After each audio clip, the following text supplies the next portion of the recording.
thank you all for coming and honouring Shireen and being part of something that we tried to make as beautiful as we could make it to honour her life.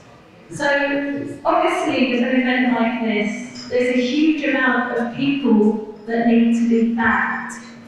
And so to start with, St. Bride's Church, who met me randomly and gave me a date and told me that I could do it on this date. And that was just 6 weeks ago. Second group of people to be thanked is Artists for Palestine UK, who, without knowing me very well, formed an amazing organising committee. And so that was really Miranda Pennell, Hilary Westlake, Fahana Sheikh, Jenny Morgan, and Janet Green. And we started to meet on Zoom meetings on Sunday evenings, and we talked about the importance of centering Palestinian voices, of centering women's voices at the heart of this service. So we were also incredibly delighted that Alison Joyce is a woman, and she led our service as a woman. The third group that needs massive thank yous is Mohammed Shamil of the Arab Organisation for Human Rights UK, who trusted a complete stranger to make this happen, which I think was terrifying. He didn't know me, I didn't know him, and somehow he put trust in me, for which I think he deserves so much thanks. The next people that need thanking, I've lost my notes. So the next people that need thanking for this are all the performers. Reem Kalani, who also translated Najwan Simri's beautiful testimony. Also Amy Shahlan, who on her way back from holiday translated Ali Samoudi's beautiful testimony about his feelings for Shireen. Also Joseph Taragros, the oud player, who is amazing, and he came on board to perform for us and chose to perform for us a piece of music called Heal. So these are the people that come to the top of my mind to thank without my notes. There's also my husband, Mike, who proofread the service document, which was really important, and also Shireen Abu Akleh, who proofread the service document, and Sarah Beddington, who operated the videos today. So this was completely amazing and fraught, but somehow it all came together. And also needs thanking is Islam Ali, who was the mysterious man who met me in Maison Berteau for a cake, and he said, "We can make this happen, trust me." So these are all the people that made this happen. Now, we've got some amazing people who are going to share their thoughts on the situation with Shireen, on the fight for justice for Shireen today. Before I introduce to you Peter Oborn, I'd like Mohammed Shamil to say a few words, and he might have to do something. Many thanks, Dr. Penny. Thank you very much. Good afternoon. Thank you for joining us in this evening to honor the life of Shireen Abu Akleh and all other journalists killed by the Israeli occupation forces. In this occasion, I have 4 main messages. The first is to Shireen. May you rest in peace. We are sure that your beautiful soul is with us today. We will always be faithful supporters of those like you working in the often dangerous profession of journalism. We will continue to defend the vital role of journalism in all ways possible. We will make all efforts to raise awareness of your cause and all journalists for doing their job. And we promised to use all possible means for as long as it takes until your killers are brought to justice. The second message is to Shireen's family, friends, and supporters around the world. We know your loss is huge, but remember that Shireen will always be with us. She is in our thoughts and in our hearts. The Israeli occupation wanted to silence her, but Shireen has now become an icon of the truth, whose the voice is more powerful than ever. Her death has exposed the brutal reality of the Israeli occupation, war against journalism, alongside all other Palestinians. She has become a reason for many reports being published condemning the crimes of the occupation and calling for its end. The third message is to the prosecutor, International Criminal Court, Mr. Karim Khan. The time has come to wake up from your deep sleep. You have been in since you came to the office in June 2001. You have long ignored the multitude of the crimes committed in Palestine by the brutal occupation. And while Shireen's killing has shocked the entire world, you still hesitate. You still delaying opening an investigation into her death and to bring her killer to justice. You know, Mr. Khan, Palestinians suffered for almost 74 years, and yet they are still waiting for justice. Prior to Shireen's killing, detailed cases were sent to your office, some about the illegal Israeli settlements, constructions, the killing of Palestinian children, women, men, use of torture, but no action was taken. The question is, why? The ongoing crimes in Palestine committed by Israel is numerous and would sicken anyone who cares about the human rights or who would class themselves as a humanitarian.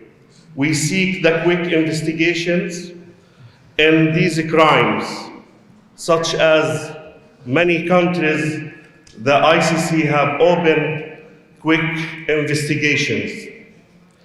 This impunity is a green light for Israel to commit more crimes and practice more repressive policies. And finally, my message to the international community, all the while, to their shame, world leaders continue to ignore Israel's brutality and instead give billions of dollars worth of arms and security aid every year. The United Kingdom, the United States, and the European Union offer their unconditional support to Israel. That support has killed Shireen and thousands of women, children, and men. That support encouraged the Israeli occupation to continue its violation of international law, knowing powerful nation will allow it. This colonial power will one day fail. When it does, it will because its victims fought for and won justice along their alliance. We demand that Palestinians are given real human rights and that Palestinian state with Jerusalem as its capital allow Palestinians to live freely since more. For Shireen, for all journalists killed by Israeli, and for every Palestinian man, woman, and child, we will continue our campaign to bring justice. Rest in peace, Shireen, and all the other journalists killed for daring to deliver the truth. We will tirelessly demand justice in your names. Thank you very much. Okay, I'm delighted to introduce Peter Owen. I'm sure you need no introduction. Thank you so much. And what a wonderful event it was today, though very sad. I never personally, unlike so many people here, I never knew Shireen. I never had obviously the joy and the blessing of personally knowing her. But from afar, I saw somebody of deep honor, of deep truth, giving testimony, truthful testimony about a terrible situation. And one of the things which we drew out of that wonderful service we've all just been through is a message of hope and what Shireen's legacy can be. And I just wanted to reflect for a second about how we can, as journalists, honour her legacy, a legacy of truth-telling. And I think we can honour her legacy, perhaps not by being as brave as she was, but by being as faithful to the truth. So when we see somebody shot dead by an Israeli sniper in the future, perhaps we can say that that person was killed, not that they died in clashes, and perhaps we don't refer to those clashes as clashes, but say what they actually were, an assault. I think that we can also, it's particularly important in the case of Shireen. Shireen was an American, a citizen, so she has, and she worked for a great news organization. There are so many other Palestinian journalists who aren't as well known and aren't American. I think we owe it to the memory and the legacy of Shireen to ask the same searching questions about the killings of those Palestinian journalists, or Israeli journalists for that matter, in these terrible conflicts. And not let them go, not allow them to be dismissed, and the next thing is not just Palestinian journalists, we're talking about Palestinians. They're shot dead, unarmed, innocent. We can't just allow those deaths, which seem to happen every day at the moment, just to be let go. As journalists, we have to ask the hard, searching questions about those killings. If we are to honour that great legacy which Shireen has left to us. And if we don't do that, if we don't demand an investigation into these deaths, and bearing that the British government has not even demanded an independent investigation at this stage.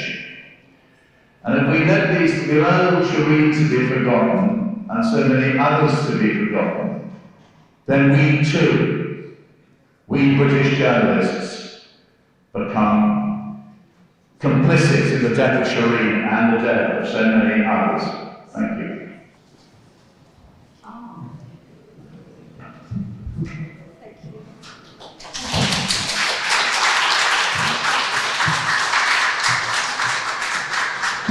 Very close friend of Shireen. Thank you very much. Thank you. Thank you for the organizers. Thank you for artists for Palestine in the UK. Thank you, Penny. And thank you also for St. Bride's Church. Actually, yes, I mean, Shireen was truly unique, and nobody can ever aspire to replace her. She was politically committed, as I mentioned, compassionate, determined to share experiences of the afflicted and the marginalized. Because due to her integrity and professionality, she was respected across Palestinian divide. Last time I spoke to Shireen was one day before her assassination. She told me about her diet, that she wanted to watch her diet, and that she was back to exercising. I mentioned to her the EU report, the recent EU report on Palestinian textbooks that accused Palestinians of incitement and anti-Semitism. And we went through some points in that report, and I remember she said to me, this is really an important report and I would have loved to work on it. But I am too busy with Shireen. That's what she said to me. It's really ironic that the last book we discussed, remember I said at the church that we used to suggest books to each other. The last book we discussed was Rise and Kill First by Ronan Bergman. It is on Israeli targeted assassinations, Mossad targeted assassinations. It's really ironic. At that time, I didn't realize that it would prove to be the most recent, bitter, painful irony in an ongoing tragedy full of them. I mean, I meant it when I said there is something missing in my life. My life is not the same without Shireen. Because Shireen enriched my life. She was highly intellectual. As I said, she worked on herself. And by the way, I started to learn Hebrew before Shireen. And then later, she started to take lessons. We had the same teacher for Hebrew, a wonderful teacher from Nazareth, Fairuz. And we used to practice together. But Shireen advanced much better than me. I was too busy with university and with teaching. So she really advanced well. So when we used to practice, she was much better than me. And I used to joke with her and say, I think you cheat, Shireen. And she used to go, no, I work hard, that's why. You can ask me out of your head anything. I don't cheat. This is the reason that I still cannot get over her assassination. This is too much. Of course, Shireen is not the first or the last one killed by Israeli army. But I hope that the case of Shireen will ignite some kind of an action to be taken to hold Israel accountable, not only for the assassination of Shireen, but for all the crimes Israel is committing. I mean, the stories Shireen used to tell me, even behind the scenes. She herself, by the way, Shireen as a reporter and a journalist, was subject to the same treatment of Palestinians that she reported on. You know, I remember once she said to me that she was struggling to remove the skunk water from her hair. She said to me, I tried everything, and it's still lingering in my hair. So she was subject to the same treatment. And also what I respect of Shireen is that she insisted always to go herself to the areas to report on. And there are several examples, because we used to discuss her reports as well. She was also interested in my research and my colleagues' research. But I remember, for example, she had to wake up at 3 o'clock in the morning to go to the Jordan Valley to cover the Palestinian workers who go to work in Israel and all the suffering they face when they go to work in Israel. She covered it herself, and in her report, you could see that the Israeli army prevented Al Jazeera from driving to the place, and they had to walk, and then they stayed with the workers in the same car to take the footage and to report on their suffering. So that's why Shireen is unique, and that's why I feel she is irreplaceable. As a friend for me also, I really miss her. I go through messages between us. Sometimes I cry, sometimes I laugh, because it's full of serious stuff and jokes as well. In any case, thank you so much for your support. And I hope these events won't stop until we achieve justice, not only for Palestine, but for all Palestinians. Thank you. I'm hoping that Tira Schubert of the Rory Peck Trust is here. The Rory Peck Trust does important work about journalist safety, journalist freedom. So it's my great honour to introduce Tira. Thank you very much. Thank you for the opportunity. Never again, we've heard, never again do we want to have to meet in these circumstances. As everybody has said, there must be legal and judicial consequences to ensure journalists aren't targeted. Journalists deserve to be able to work in safe environments, as we've heard. Journalists must have the means to keep themselves safe and the knowledge to keep themselves safe, physically and psychologically. And that's what we do at the Rory Peck Trust. We provide freelance journalists with the means to do just that. Now, Rory was another freelance journalist who was killed in 1993 in the second Russian coup outside Ostenkino.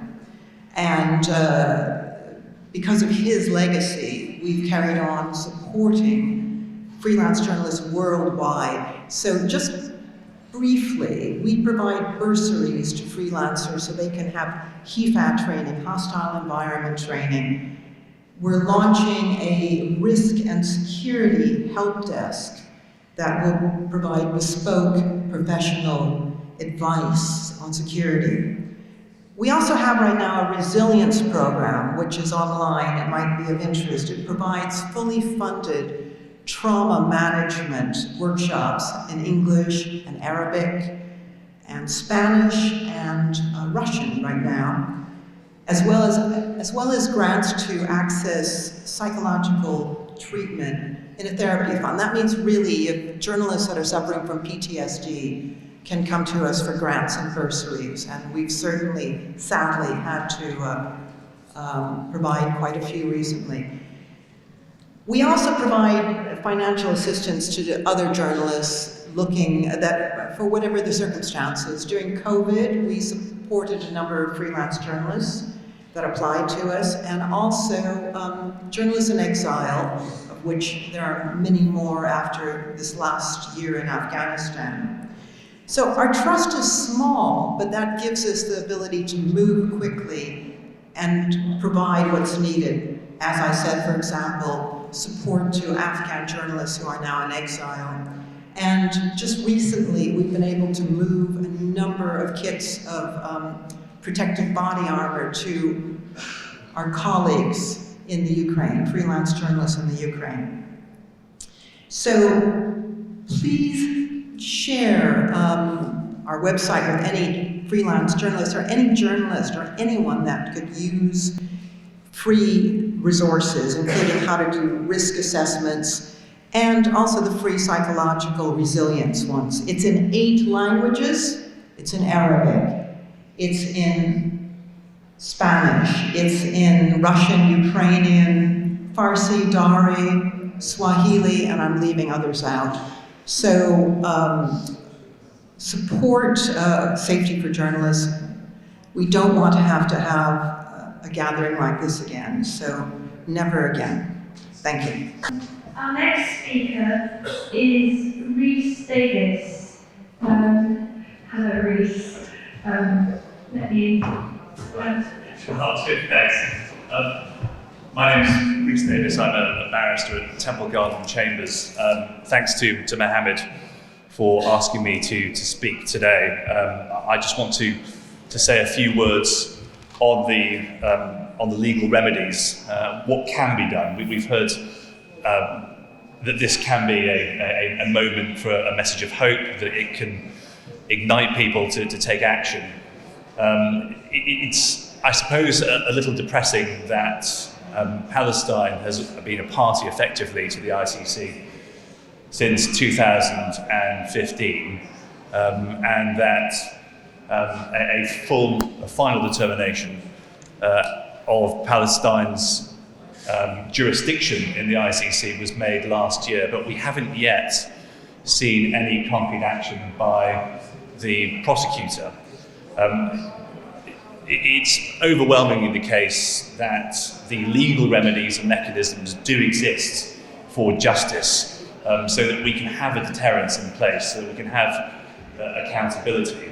It's a question of the political will to ensure that those mechanisms can actually be used. And it's not just a question of criminal mechanisms. There are other ways that we can bring the individuals who are responsible for this killing to justice, and that there are ways in which we can ensure that the message gets out there that war crimes of this nature, and it is a war crime, there is no doubt about that, to kill a journalist, to kill a civilian in these circumstances, to deliberately target them, is a war crime within Article 8 of the Rome Statute. There are a host of mechanisms out there which can and should be deployed in order to ensure that this doesn't happen again. And if it does happen, and I say if, of course, we all know that it will take a great movement in order to stop these sorts of crimes from taking place. If and when it does happen again, there can be some hope for journalists and in Shireen's memory to make sure that those individuals are brought to account. Very briefly, of course, the most obvious and well-known remedy is that through the International Criminal Court.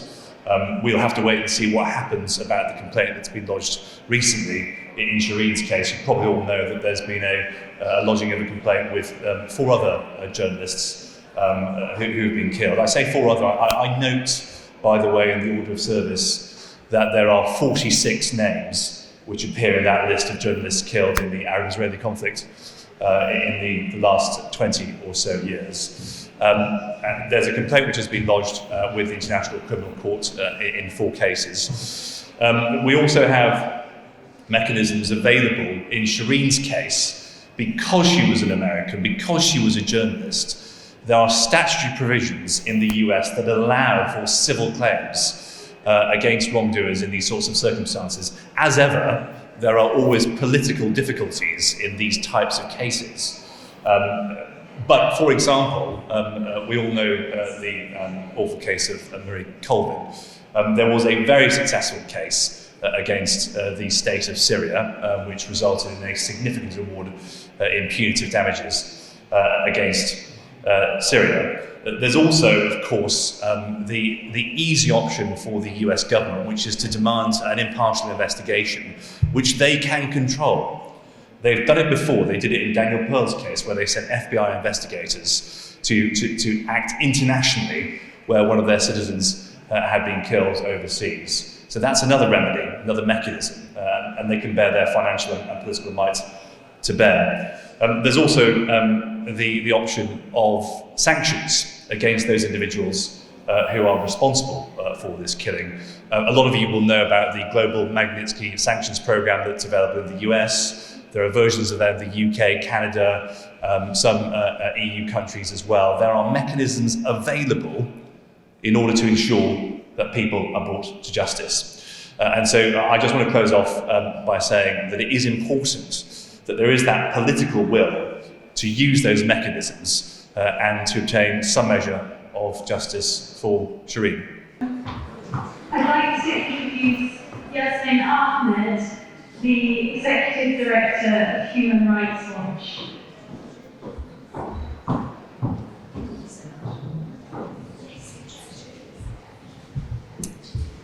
Well, thank you very much for having me here today and speaking. It is an incredibly great honour.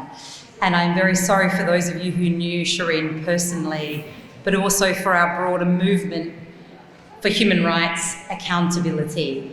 because the loss of Shireen is a loss for every single one of us. Shireen, you bore witness to injustice, and what we can promise you is that we will continue to bear witness and we will continue to fight for accountability.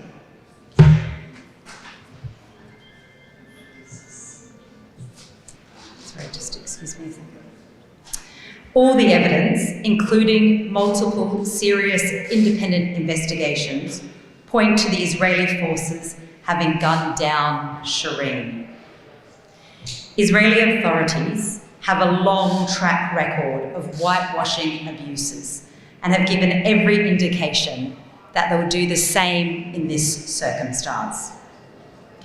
The killing and the assault of Shireen, particularly not only in relation to her death, but also her funeral procession, took place amid a larger context where serious abuses are committed with absolute impunity. Human Rights Watch has documented the routine use of excessive force by the Israeli armed forces and their pattern of indiscriminate fire that has injured and killed journalists before. Millions of Palestinians live in a reality of structural violence and apartheid. Something that Palestinian human rights organisation and Israeli human rights organisation have been saying for decades, and something that finally Human Rights Watch and Amnesty have come out with their own independent assessments and have confirmed is the case. The Israeli authorities are committing crimes against humanity of apartheid and persecution to this day. Shireen's killing underscores the urgency of the International Criminal Court's Office of the Prosecutor advancing its probe into serious crimes in Palestine.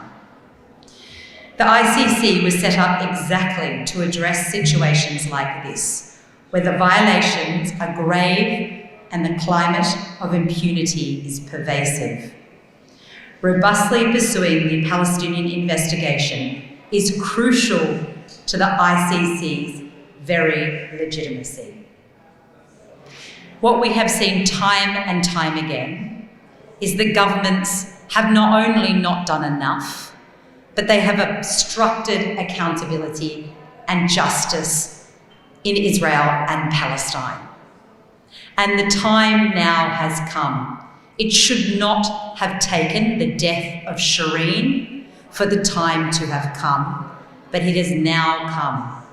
It is time for the friends of Israel to be telling Israel that it is no longer an option for them to carry out abuses and killings and war crimes. It is no longer an option that there is impunity. We at Human Rights Watch have been speaking to numerous governments about this, and we will continue to do so. We work in coalition with human rights organisations in Palestine and in Israel, as well as fellow human rights organisations globally. But I think it is important today, and I am so grateful to have this moment, because it's important not only to remember Shireen, but for us to together stand collectively with our grief. Because every time there is another Palestinian death or another death of a journalist, it takes something away from our heart and our soul. And we need to collectively work together, build together, and grieve together. And we need to make clear, as we have today, and we will do going forward, that we will not be silenced. And just as Shireen did, the pursuit of justice, accountability, and truth will be forever the top of our agenda. Thank you. And it's someone you will all know and who has done so much work on the Palestinian conflict. So very pleased to hear briefly from Jeremy Corbyn.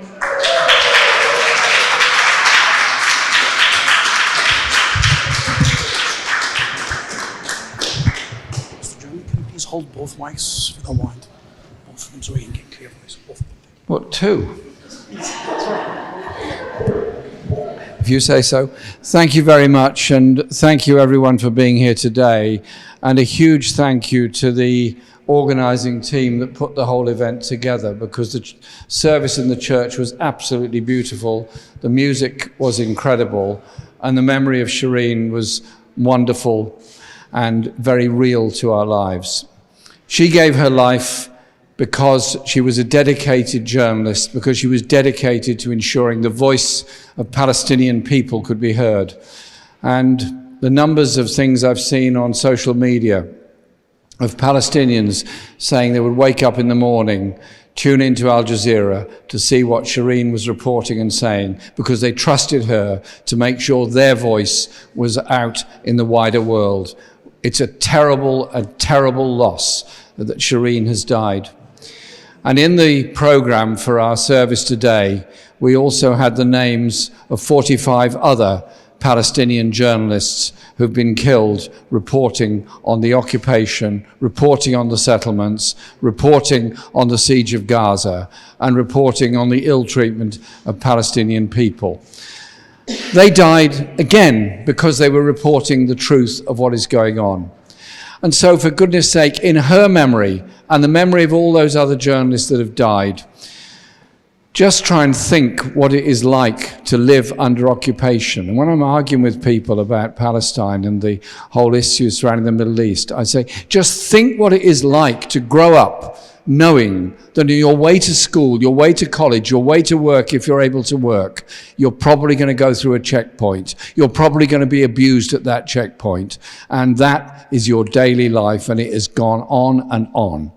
And so when Amnesty International, when Human Rights Watch, when Archbishop Desmond Tutu calls it for what it is, the occupation of the West Bank has created an apartheid state and system there, with settler-only roads leading from one settlement to another, as the best land and the best water is taken from the Palestinian people. This is no way to live. It is no way for the future. The world has got to stand up and say it very, very clearly. The occupation must end. The siege of Gaza must end. The refugees in camps, and there are hundreds of thousands of them all over the Middle East, must be allowed their life and their freedom.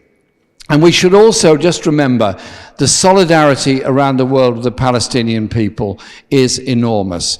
And one thing that came to me during the lockdown period of COVID was the number of Zoom meetings and calls we did. And I had some very interesting Zoom calls and discussions with very brave human rights activists in Israel who think exactly the same, that the security and peace of the whole region depends on the end of the occupation and the right of people to be able to live securely and in peace. And that is all that the Palestinian people demand. The wonderful culture of Palestine, the wonderful history of Palestine is something the world must know about. And I've just been given a book just now, Making Palestine's History, Women's Testimonies. And I think it was interesting that at the service this morning, as I counted it, seemed there were a majority of women present in memory of a wonderful woman journalist. And it's the women of Palestine that have done so much to maintain that sense of Palestinian identity and unity, and to bring up a new generation of young Palestinians that want their life, that want their music, that want their art, and want their sport. It's up to us to make sure we're able to give them that life in Shireen's memory. Thank you very much.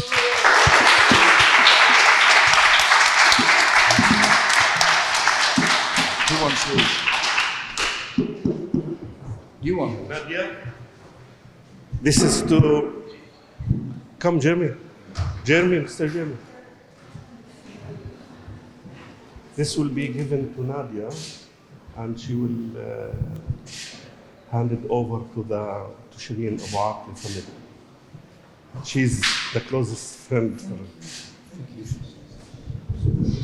I'll hold the mic front, it's okay. Thank you so much. I mean, this is amazing. It's a difficult time. but for Shireen to be recognized for this love for Shireen, this is really amazing. And you know what? I am hopeful that justice will prevail. Not only for Shireen, but because of people like you, for Palestinians. Thank you so much. Thank you.